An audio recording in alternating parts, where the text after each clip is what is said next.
K Shivakumar ಅವರ ಮೇಲೆಯೇ ಹೈಕಮಾಂಡ್ಗೆ ಒಂದು ದೂರನ್ನ ಕೊಟ್ಟಿದ್ದಾರೆ. ಬರೀ ಸಿದ್ದರಾಮಯ್ಯ ಅಥವಾ ಡಿ ಕೆ ಶಿವಕುಮಾರ್ಗೆ ಅಷ್ಟೇ ಟೈಮ್ ಕೊಟ್ಟರೆ ಸಾಲದು, ನಮಗೂ ಟೈಮ್ ಕೊಡಿ ಅಂತ ಹೇಳಿ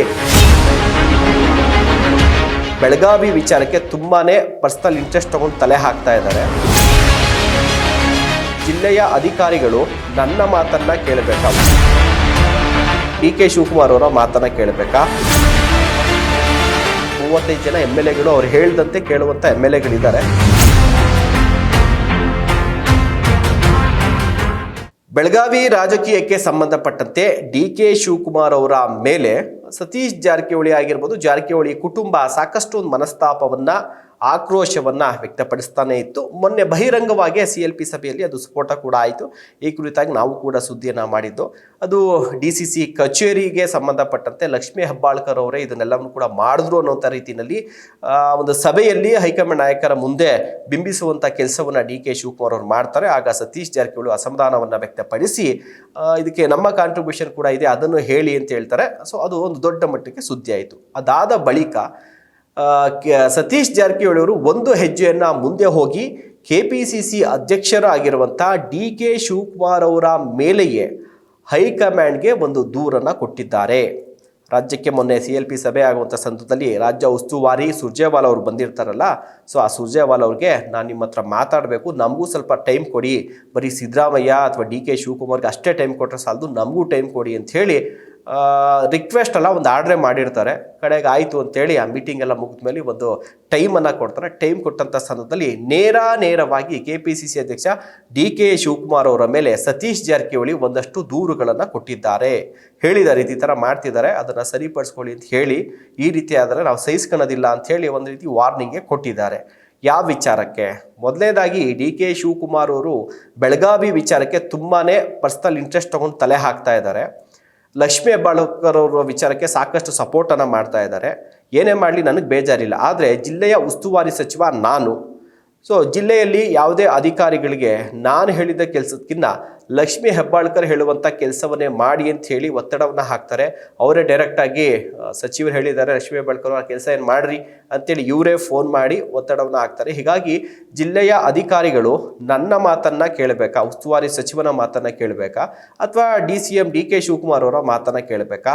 ಯಾವ ಜಿಲ್ಲೆಗೂ ಕೂಡ ಈ ರೀತಿಯಾಗಿ ಅವ್ರು ಮಾಡೋದಿಲ್ಲ. ಬೆಳಗಾವಿಗೆ ಯಾಕೆ ಇಷ್ಟೊಂದು ಹಸ್ತಕ್ಷೇಪವನ್ನು ಅವ್ರು ಮಾಡ್ತಿದ್ದಾರೆ ಅನ್ನುವಂಥ ಒಂದು ಕಂಪ್ಲೇಂಟು. ಇನ್ನು ಎರಡನೇ ಕಂಪ್ಲೇಂಟು CT ರವಿಯವರ ವಿಚಾರಕ್ಕೆ ಸಂಬಂಧಪಟ್ಟಂತೆ. CT ರವಿಯವರು ಮತ್ತು ಲಕ್ಷ್ಮೀ ಹೆಬ್ಬಾಳ್ಕರ್ ಅವರ ನಡುವೆ ವಿಧಾನ ಪರಿಷತ್ ಒಳಗಡೆ ಸುವರ್ಣಸೌಧ, ಬೆಳಗಾವಿಯ ಸುವರ್ಣಸೌಧದ ವಿಧಾನ ಪರಿಷತ್ನ ಕೊನೆಯ ದಿನದ ಕಲಾಪ ನಡೀತು. ಆ ಸಂದರ್ಭದಲ್ಲಿ ನಡೆದಂಥ ಘಟನೆಯನ್ನು ವಿವರಿಸ್ತಾರೆ.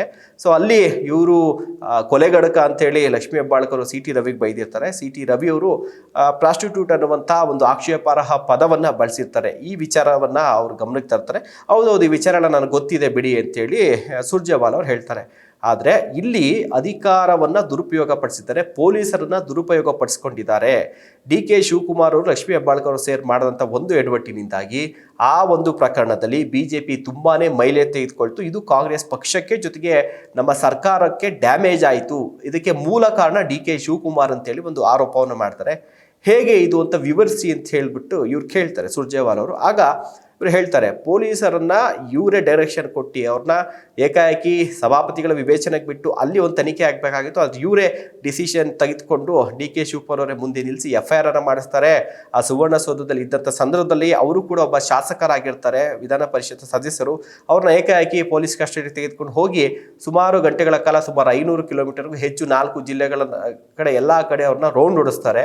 ಸೊ ಇದು ಸಾಕಷ್ಟು ಸುದ್ದಿ ಆಗುತ್ತೆ, ಮಾಧ್ಯಮಗಳಲ್ಲೂ ಕೂಡ ಅವ್ರನ್ನ ಫಾಲೋ ಮಾಡ್ತಾರೆ. BJPನವರು ಕೂಡ ಅವ್ರನ್ನ ಫಾಲೋ ಮಾಡಿ ಪ್ರತಿಯೊಂದು ಅಪ್ಡೇಟ್ಸ್ನ ಮೀಡಿಯಾ ಕೊಡ್ತಾರೆ. ಸೊ ಅದಾದಮೇಲೆ ಕೋರ್ಟಿಂದ ಅವ್ರಿಗೆ ಮಧ್ಯಂತರ ಬೇಲ್ ಕೂಡ ಸಿಗುತ್ತೆ. ಇಲ್ಲಿ ಇಷ್ಟೆಲ್ಲ ಮಾಡುವಂಥ ಅಂದರೆ ಪೊಲೀಸರನ್ನ ಬೆಳಗಾವಿ ಪೊಲೀಸರು ಕಂಪ್ಲೀಟ್ ಆಗಿ ದುರುಪಯೋಗ ಪಡಿಸ್ಕೊಂಡ್ರು. ಇಲ್ಲಿ ಪೊಲೀಸವ್ರಿಗೆ ಇಷ್ಟೆಲ್ಲ ಮಾಡಿ ಅಂತೇಳಿ ನಾನು ಉಸ್ತುವಾರಿ ಸಚಿವ ನಾನು ಹೇಳಿರಲಿಲ್ಲ. ಖುದ್ದು ನನ್ನನ್ನು ಬಿಡಿ, ಗೃಹ ಮಂತ್ರಿಗಳಾದಂಥ ಪರಮೇಶ್ವರ್ ಅವರು ಕೂಡ ಯಾವುದೇ ಡೈರೆಕ್ಷನನ್ನು ಕೊಟ್ಟಿರಲಿಲ್ಲ. ಅವ್ರು ನಮ್ಮಿಬ್ಬರು ಗಮನಕ್ಕೂ ಇಲ್ಲದೇನೆ ಇವರೇ ಡಿ ಕೆ ಶಿವಕುಮಾರ್ ಅವರು ಮತ್ತು ಸಚಿವೆ ಲಕ್ಷ್ಮೀ ಹೆಬ್ಬಾಳ್ಕರ್ ಅವರ ಡೈರೆಕ್ಷನನ್ನು ಕೊಟ್ಟು ಇದರಲ್ಲಿ ಬಹಳ ಪ್ರಮುಖವಾದ ಪಾತ್ರ ಡಿ ಕೆ ಶಿವಕುಮಾರ್ ಅವರೇ ಪೊಲೀಸರಿಗೆ ಇಷ್ಟೆಲ್ಲ ಡೈರೆಕ್ಷನ್ ಕೊಟ್ಟು ಅಧಿಕಾರಿಗಳಿಗೆ ಅವರ ತಲೆ ಮೇಲೆ ಕೂತ್ಕೊಂಡು ಇಷ್ಟೆಲ್ಲ ಮಾಡಿದ್ರು. ಕಡೆಗೆ ಇದು ನಮಗೆ ಮುಜುಗರವನ್ನು ಉಂಟು ಮಾಡ್ತು, ಪಕ್ಷಕ್ಕೂ ಡ್ಯಾಮೇಜ್ ಆಯಿತು, ಇದು BJP ಪಕ್ಷಕ್ಕೆ ಮೈಲೇಜ್ ಆಯಿತು. ಸೊ ಇಷ್ಟೇ ಅಲ್ಲ, ಇನ್ನೂ ಒಂದಷ್ಟು ಪ್ರಮುಖ ವಿಚಾರಗಳನ್ನು ಅದರಲ್ಲಿ ಹೇಳಿರೋಂಥದ್ದು ಇವೆರಡು ಪ್ರಮುಖ ವಿಚಾರಗಳನ್ನು ಹೇಳಿ ಇವೆಲ್ಲವನ್ನ ಕೂಡ ಸರಿಪಡಿಸಬೇಕು. ಆದಷ್ಟು ಬೇಗ KPCC ಅಧ್ಯಕ್ಷರ ಬದಲಾವಣೆ ಕೂಡ ಆಗಬೇಕು. ಒಬ್ಬ ವೋಟ್ಗಳನ್ನ ತಂದು ಪಕ್ಷವನ್ನ ಗೆಲ್ಲಿಸುವಂಥ, ಪಕ್ಷವನ್ನು ಯಶಸ್ವಿಯಾಗಿ ಮುನ್ನಡೆಸುವಂಥ ಒಬ್ಬ ವ್ಯಕ್ತಿಗೆ, ಆತ ಜನಪ್ರಿಯ ಆಗಿರಲಿ ಆಗದೇ ಇರಲಿ, ಕೆಪಾಸಿಟಿ ಇರುವಂಥ ಒಬ್ಬ ವ್ಯಕ್ತಿಗೆ ಕೊಡಿ. ಇಲ್ಲ ಇವ್ರನ್ನೇ ಮುಂದುವರ್ಸಂಗಿದ್ರೆ ಮುಂದುವರ್ಸ್ಬಿಟ್ಟು ಅಫಿಷಿಯಲ್ ಆಗಿ ಅನೌನ್ಸ್ ಮಾಡಿ ಅನ್ನುವಂಥ ಮನವಿಯನ್ನು ಕೂಡ ಮಾಡಿಬಿಟ್ಟು ಬಂದಿದ್ದಾರೆ. ಸೊ ಹೀಗಾಗಿ DK ಶಿವಕುಮಾರ್ ಅವರ ಮೇಲೆಯೇ ಬಹುಶಃ KPCC ಅಧ್ಯಕ್ಷರು ಸಾಮಾನ್ಯವಾಗಿ ಈ CM ಅಂಡ್ ಟೀಮು ಅಥವಾ ಕೆಲವು ಟೈಮಲ್ಲಿ CM ಅವ್ರ ಮೇಲೇ ಹೈಕಮಾಂಡ್ಗೆ ಕಂಪ್ಲೇಂಟನ್ನು ಕೊಡ್ತಾಯಿದ್ರು. ಐ ಥಿಂಕ್ ನಾನು ನೋಡಿದಾಗ ಫಸ್ಟ್ ಟೈಮ್ ಅನಿಸುತ್ತೆ ಒಬ್ಬ ಸಚಿವರೇ DK ಶಿವಕುಮಾರ್ KPCC ಅಧ್ಯಕ್ಷರ ಮೇಲೆಯೇ, ಅದು ರಾಜ್ಯಕ್ಕೆ ಬಂದಂಥ ಸಂದರ್ಭದಲ್ಲಿಯೇ ಒಂದು ಕಂಪ್ಲೇಂಟನ್ನು ಕೊಟ್ಟು ಬಂದಿದ್ದಾರೆ. ಆದರೆ ಈ ಕಂಪ್ಲೇಂಟ್ ಎಷ್ಟರ ಮಟ್ಟಿಗೆ ಅವರು ಗಂಭೀರವಾಗಿ ಪರಿಗಣಿಸ್ತಾರೆ ಅನ್ನುವಂಥದ್ದು. ಬಟ್ ಅದೇ ಪರಿಗಣಿಸಲೇಬೇಕಾದಂಥ ಅನಿವಾರ್ಯ ಪರಿಸ್ಥಿತಿಯು ಕೂಡ ಇದೆ. ಯಾಕಂದರೆ ಇಲ್ಲಿ ಕಂಪ್ಲೇಂಟ್ ಕೊಟ್ಟಿರುವಂಥದ್ದು ಯಾರೋ ಸಣ್ಣ ಪುಟ್ಟ MLA ಅಲ್ಲ, ಅಥವಾ ಅಷ್ಟು ಪ್ರಭಾವ ಇಲ್ಲದಿರೋಂಥ ಸಚಿವ ಅಲ್ಲ. ಕೊಟ್ಟಿರುವಂಥದ್ದು ಸತೀಶ್ ಜಾರಕಿಹೊಳಿ ನಾವು ಮನ್ಸು ಮಾಡಿದ್ರೆ ಸುಮಾರು 30ರಿಂದ 35 ಜನ MLAಗಳು ಅವ್ರು ಹೇಳ್ದಂತೆ ಕೇಳುವಂಥ MLAಗಳಿದ್ದಾರೆ.